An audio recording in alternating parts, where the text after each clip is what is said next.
Hello everybody, this is Dr. Bob Zybach again. We're ready to go on our first virtual field trip. You'll have a map.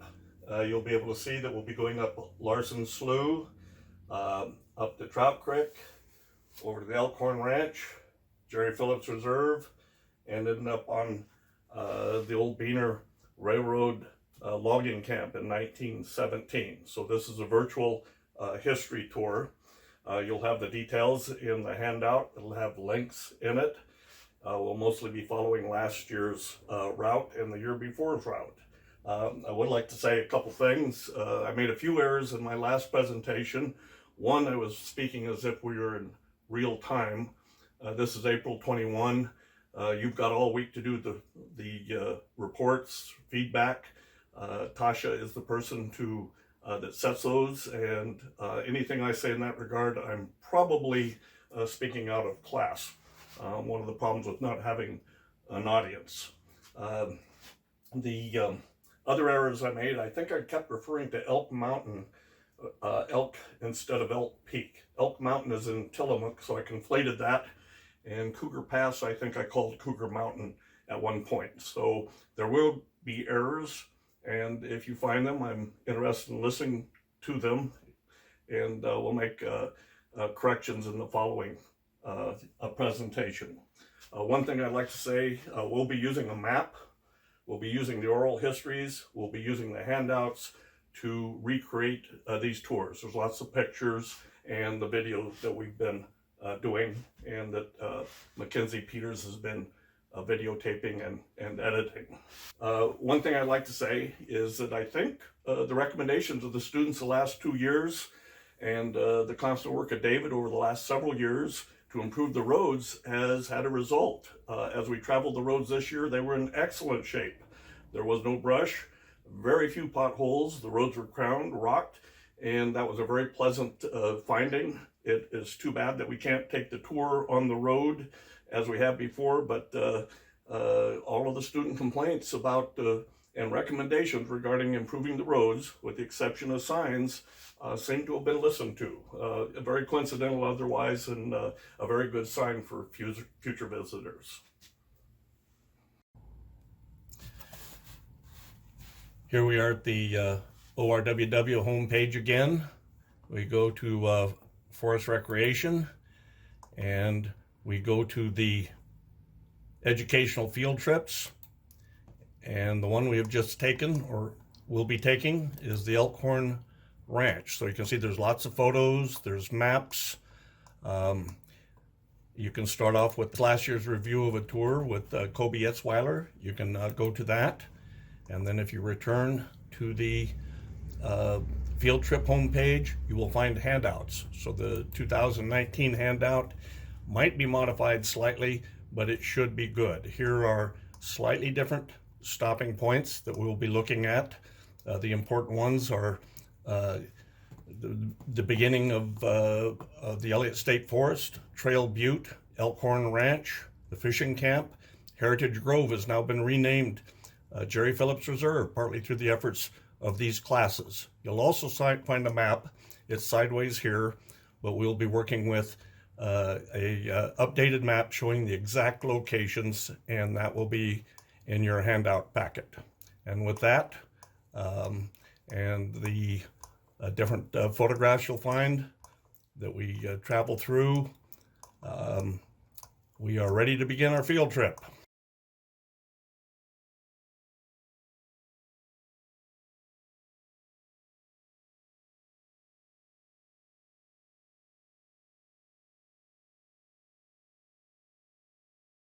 This is Dr. Bob Zybach. We're on a field trip, virtual field trip for Tasha Livingstone's Forest Recreation class, spring term 2020 through SWOCC, Southwestern Oregon Community College. And I'm here with our field guide, David Gould, whose family has lived here since the 1880s and know the history of this area better than anybody. Our first stop here is by redwood trees that were planted by the Larsons in 1928. And David, would you like to say something about the Larson family and the fire? Well, the Larson family came by sailing ship to Coos Bay, and then he came out and got a farm out here and anyway, after in 1868 they were living there, and Herman Larson, who the interview is from, was 1 year old, so that they had to move out when the fire happened, and the fire was burned. Most of the fire in the Elliott Forest that had burned in 1868. But that's the one out of 40 fires. But anyway, this fire here, and then later they came back after the fire of 1879. So actually got burned out twice. And one of the times they had moved their, I believe the first time they'd moved the furniture and stuff from the house, which was a log cabin, into the field and covered it. And then when they came back, they found that the house was still there, the barn was gone, but the furniture had burned and caught fire also. So that's kind of the story. But the thing we're dealing with is the fire of 1879. We can document it happened by this recording they have, and my grandparents never knew when that fire was, and they lived at Elkhorn, and they always wondered when it was, and so we figured that mystery for my family.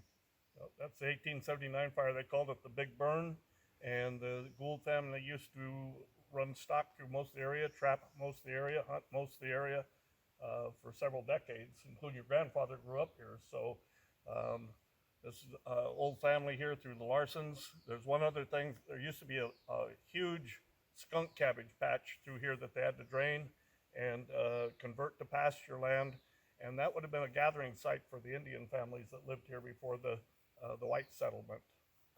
Can you think of anything else here, David, with these trees or the Larson family? You mentioned the recording, the oral history recording that tells about the fires. Yeah, well, the recording, that's what we need to get. We have the written history of it. Yeah, we got the transcript. We just need to get the... Well, we just talked to the Burley, who's going to try to get it for us. Yep. For the class. Where are we here?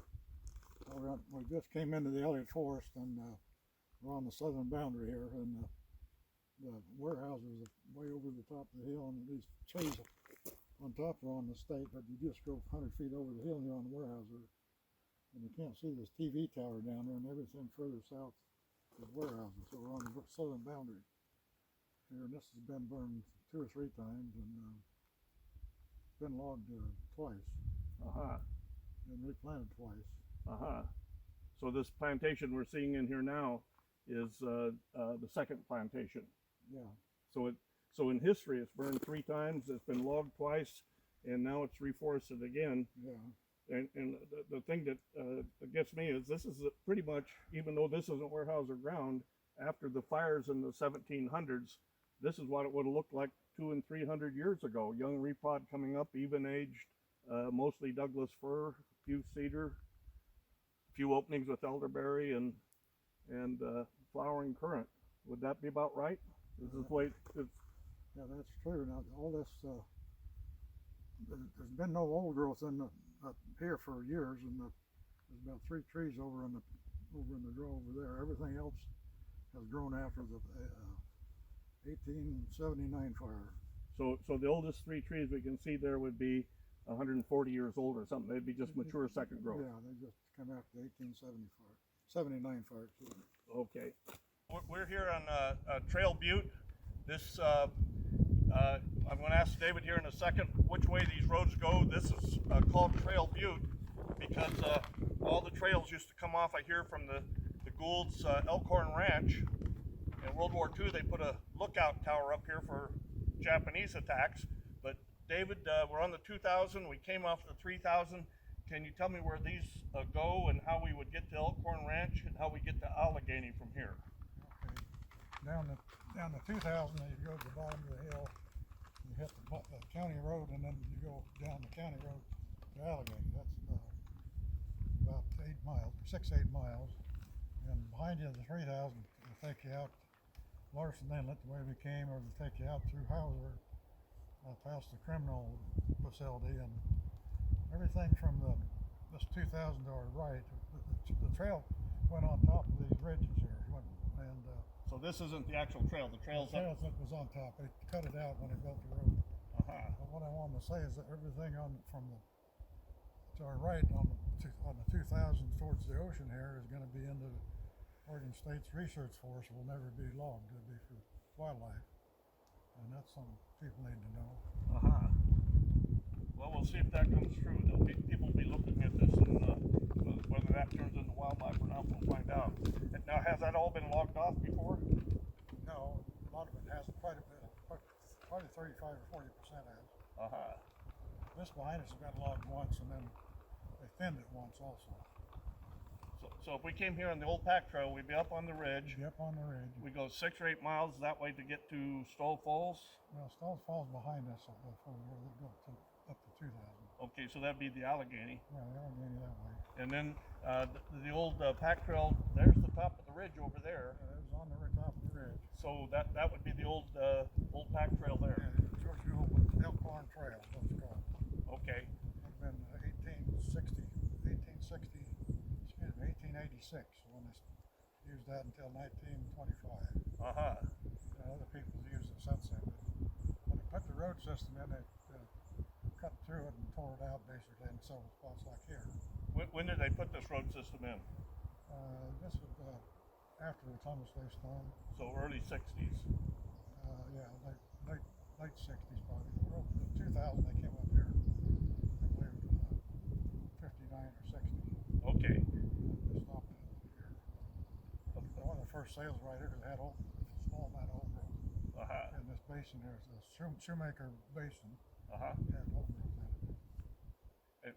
One other point I want to make is the old pack trail along the ridgeline followed an old Indian trail, and the old name of Trail Butte, which is named after the Elkhorn Trail, was Flag Peak. Flag Peak, yeah. And that's for the Oregon iris, and that would have been a gathering place for Indian women to gather weaving fibers. So it was changed to Trail Butte around World War II. Yeah. In honor of the old pack trails. Well, there's always the pack trail, and the Trail Butte was after the war. Japanese and worried about the submarines and the aircraft. Okay. Sudden fire out here, what they're worried about.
David, you want to explain where the CCC road was, where this road came from, where the Cedar cabin was, and what these rocks are about?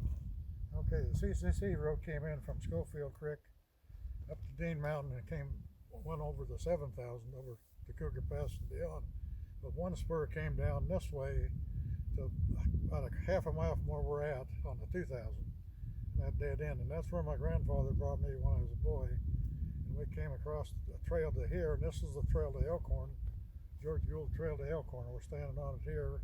We went out to our right here, and then this road over here is a 2300, and Cedar cabin was right there. They tried to save it, but they had to take it to get the road in, and Howard Anderson built that fairly late, and people used to come here on the trail and then go. But all these roads in here were put in after the Columbus Day storm to give you an idea of the timing on that. When was the cabin built? It would have been probably 1920 or something like that. For trapping or fern picking or? Well, it's hunting? just for coming out and go hunting and trapping, I suppose. He'd like to go fishing, maybe that would be something, I don't know. He used to work for Weyerhaeuser. He bought a lot of timberland for him. He made them a lot of money. What's the story on these boulders up through here? The boulders were brought here when there was construction in this area. They saved boulders and put them in piles so they could come back and use them for fish rocks down along the river, but they never did pick them up. They're still here. So these are fish rock boulders. That's what they were for, yeah. Okay, and this road through here that connects up to the George Gould pack trail, that whole road we've been driving down the Ridgeline, that's part of the pack trail too, all the way back to Trail Butte where we were. Right, but the trail was on top of the ridge. It wasn't where the road was. Oh, well, the road's on top of the ridge on a lot of it. A lot of it, yeah. And then the road down to Trout Creek, the 2300, this was built in after Columbus Day storm. Yeah, after the Columbus, but 75 maybe. Oh, okay. 1975. Oh, that late. Well, maybe before that, but I don't know for sure. Okay. It was one of the early ones. We rocked all these roads. I don't know what's our company, Cruise Bay Timber Operators, from 1972 maybe. So your business was rocking a lot of the Columbus Day Yeah, we had a rock storm roads. over on Kentucky, which is a mile and a half from the boundary of the Elliott Forest. Okay. Hard rock quarry. Okay.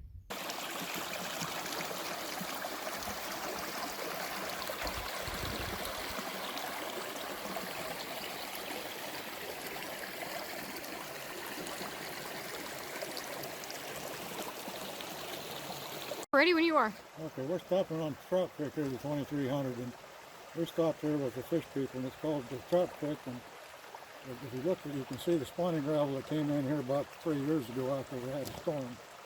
Further up, it's a slide come off of one of the old Clearcuts, and an area, it's kind of an unstable area, and it stopped here. And this is how you get your spawning gravel, and it continues on out into the river, of course. And then that's the main, I want to talk about that, and then I wanted to show you the road that we've had. The contractor does a really good job. He crowns the road, and then he actually talked him into redoing this road because it's so close to the streams, and they had to if they're going to use this, they had to get it up to standard. So Vicky Walker let them give them an allotment to fix this road, and it's in good shape now, in really good shape. And road after they built it here, and I'd always been maintaining it because it goes down to the Elkhorn Ranch, and it got in pretty bad shape. And then this last year they were talking about the sale and stuff, and the contractor got with the Division of State Lands and told them they needed to put this up to standard because of the rules. And so they came up with the money, and they reshaped this whole road to 2300, and they've done quite a bit more work also. But it was time to show you how he does such a good job of crowning the road with the grader, and they put the rock on, and I want to point that out because they've done a good job, and I appreciate that. Yep, so they brushed it out, they crowned it, they trenched it out, and they brought this back up to standard. It's the best I've ever seen it. And you're saying it's the first time it's been maintained since they built it? Yeah, well, except for what you used to do. Basically, yeah. Okay. The spawning gravel that we're looking at right here came from a landslide about 3 years ago, and it's working its way down the river now. That's where the spawning gravel comes from, these landslides. And Gary, the fish guys, actually found some small fish in there too. So. Gary Vondro, yep. Yeah. Okay. Ready. We're looking at a waterfall coming into Trout Creek, bringing in spawning gravel. If you look up to the left up there and see the blue skyline, that's a Clearcut. And these younger trees next to the water here are probably a buffer. And the waterfall had a landslide come down it, so we see these old logs and rocks and boulders, and they put this road out before it was repaired the way David's been describing.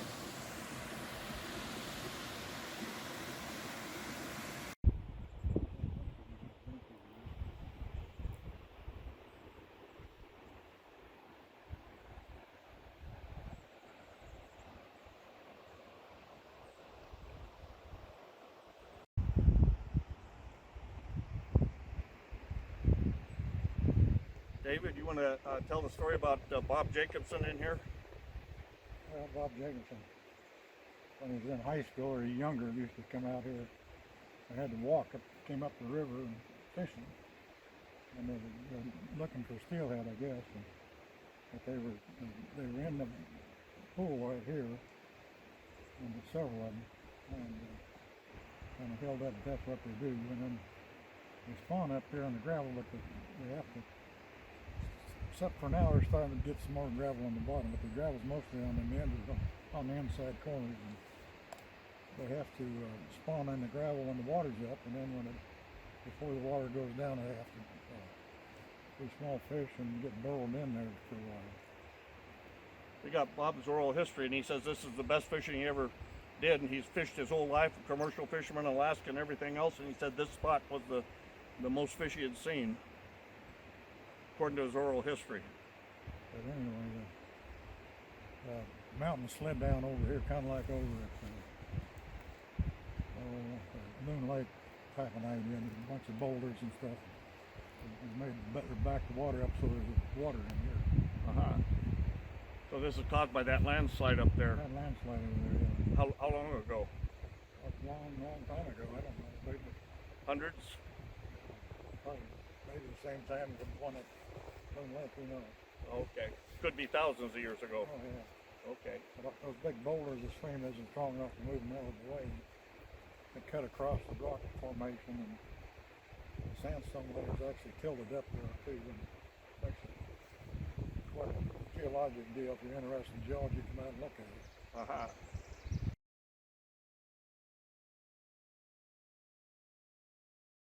We're standing in where the old bridge used to be, over to the Gould homestead. And David, do you want to talk about the apples and where the barn and the house was here?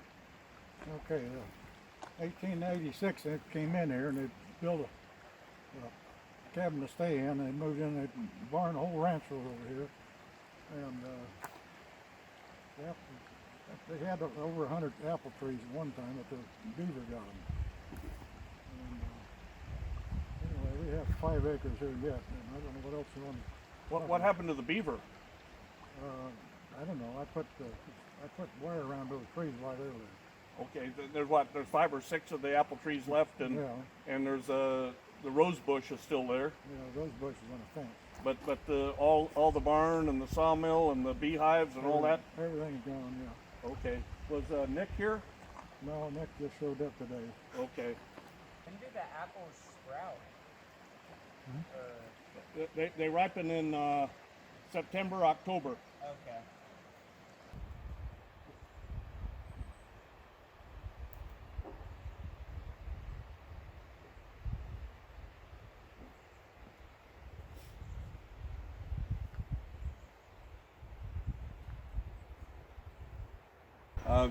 Dave, we're at a camp that's just off the Elkhorn Ranch property. Did this used to be part of the old Elkhorn Ranch? This is part of the original homestead here. One of the main fields that they plowed and planted in the grass with a horse. So this grass could have been brought in by.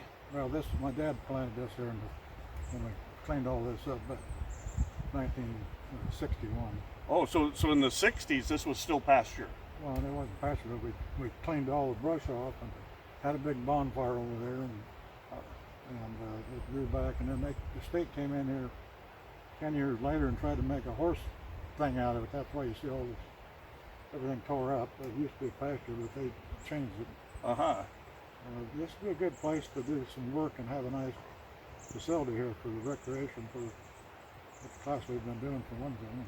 Well, we've been seeing in the last several years, we've seen a lot of people camped here, and a lot of mud runners, a lot of people driving back and forth across the West Fork and up into the hills and stuff. Yeah. So you think it'd be good to develop this further, maybe? They could improve on it, and they'd have to maintain the road in there a little more. They brushed the road out, which made a big difference now. Yep, it's in good shape, or much better shape. Yeah. So anyway, that's pretty much where that's at. But this is something they could do, and so this would be a recreational attraction too. And the road through here is in the 60s, so that goes back to the Columbus Day storm, basically. Prior to that, it was all pack trail. Well, we built a road in here in 61. 61, a little before the Columbus. States came back and rebuilt it with a timber sale and rocked it. What year is that about? Probably 72 or 76. Oh, okay. Here's a skunk cabbage patch next to the old Elkhorn Ranch. This was all Indian prairie when the Goulds arrived here. All the timber was burnt off from the '79 fire, and all of the lowlands were open from Indians keeping them harvested for skunk cabbage, for salmonberry, and other food products. So this was an area that was inherited by the Goulds from the Indians that harvested this area through here. David, we're looking at the West Fork as it's coming out of the Elkhorn Ranch here, is that correct? Yes, and we're still on the Elkhorn Ranch. As far as you can see up there's the waterfall that the Indians got in 1868 or 1879, and his daughter died there from the heat. What was this where the girl drowned? Yeah, well, she died from the heat. Oh, from the heat. The water was so hot. And that story came down through your family. Yeah, they heard the Indians talk about it. They came up there talking about it. So then as we go downstream, we can see some fairly fresh logging up there with the trees that came in after the 1879 fire. Yeah, it's actually goes over the hill here and behind it. Butts up to the Elkhorn Ranch, and they call it the Elkhorn Ranch timber sale. That was the one that the protesters were trying to stop, and they ended up in jail. So they had protesters out here protesting the timber sale, and that's the timber sale. On that timber sale. We were a contractor during the work. We had the road built rock, and they come out and dug out a culvert and got in a tree and made a big statement, and once the town made the statement, they took them to jail. And they kept the timber after all. And they kept the timber, yeah. Okay.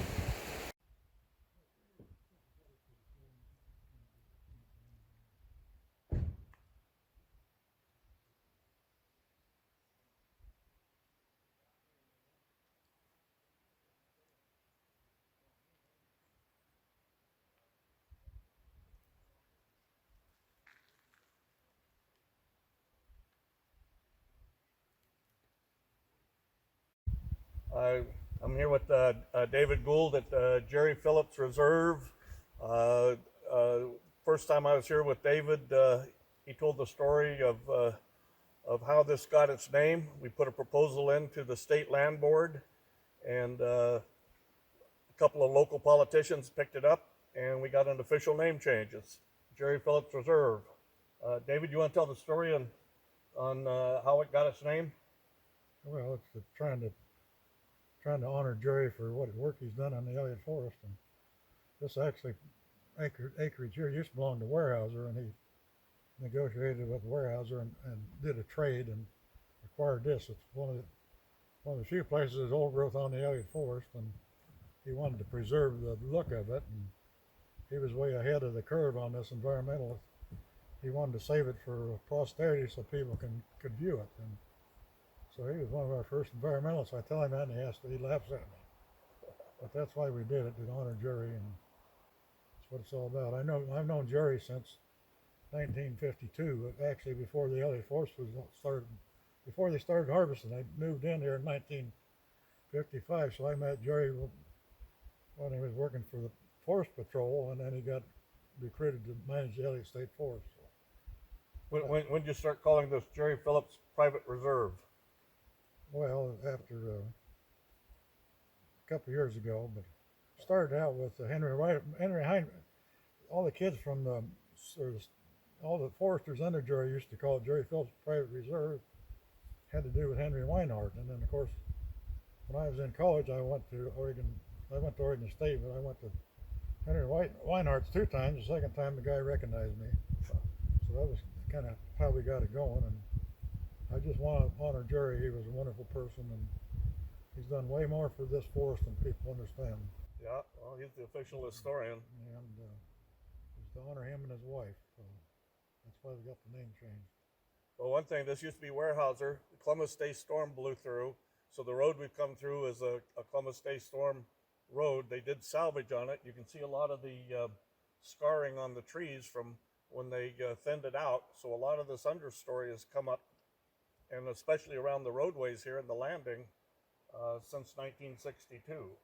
Yeah, 63 probably. 63 is when they came in here? Afterward, yeah. Weyerhaeuser did the work. Their property at that time. And then they traded, what, 40 acres or 50 No, acres? it was in a big package, probably 800, quite a bit. Oh, wow. Statewide deal. It took quite a bit of time. They didn't want to take this out of their production because it was scheduled to go into the big mill. Uh-huh. But Jerry talked them into it, and it took a while. And it's all the school kids benefit. It's been a common school fund now. Yep. That's a whole other topic I won't talk about. We've got that in writing. But anyway, that's the story on that.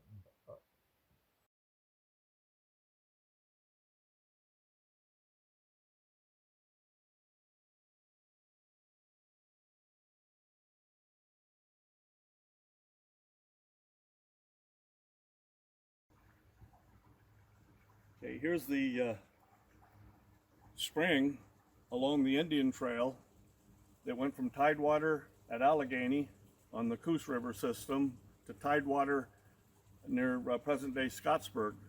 So this is the old Indian Trail that Jerry Phillips has mapped, and here's a spring along the trail, and this would definitely be a camping spot for Indians, Polyhonis or Coish Indians traveling from Allegheny to the Umpqua, to Scottsburg. That has fallen across the trail here, across the old roadbed, next to the spring, which we'll pan over to, and you can tell by the rings how old it is, and you can tell at what age growth slowed down, where it started competing with other trees. So this has been, it fell naturally, it hasn't been logged, but it's been cleared out. And it's right next to the Indian Spring.